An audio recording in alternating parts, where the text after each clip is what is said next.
మాజీ మంత్రి జీవన్ రెడ్డి తీవ్ర విమర్శలు గుప్పించారు. నడి మధ్యలో వచ్చి బెదిరించే వాళ్లు మోపయ్యారని మండిపడ్డారు. ఇక పనులు మంజూరు చేయనని బిల్లులు రావు అని చెప్పేవారు ఉన్నారని ఆరోపించారు. ఇందిరమ్మ ఇళ్లు మంజూరు చేయను, గ్రామాన్ని అభివృద్ధి కానివ్వను అనేవారు ఉన్నారని చెప్పారు.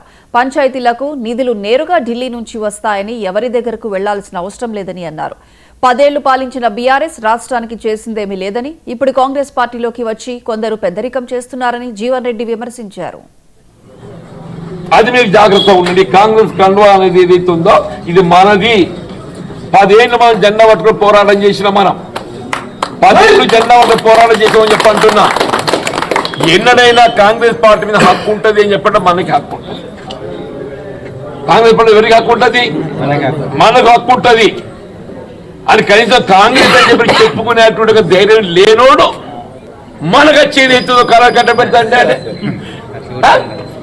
ఆడక్కడనేమో ఏదైతుందో నాది కాంగ్రెస్ కాదు, కాంగ్రెస్ అని చెప్పుకుని ఉన్న ఒకరు వీకుద్ది. వాడు కాంగ్రెస్ అని చెప్పుకుని ఉన్న ఒకరు వీకుద్దాడు. ఆడమో ఏదైనా కాంగ్రెస్ కాదు అని చెప్పినామో అక్కడ అఫిడవిట్ ఇచ్చేది అక్కడ చెప్పుకోండు. మన ఈడికి వచ్చేది అవుతుందో ఈడేమైనా దొబ్బాలే కదా, ఇలా దొబ్బడానికి కొరకు ఏదైతున్నదో మళ్ళీ నాది కాంగ్రెస్ అంట. అంటే ఒక మాట మీద ఉండాలి, సత్యవంతుల మీద అని చెప్పంటాను నేను. నిధులు ఇవి ప్రత్యేకంగా ఢిల్లీకి వెళ్ళి గ్రామానికి వచ్చే విధంగా సౌకర్యం ఏర్పాటు చేసుకుంటాం.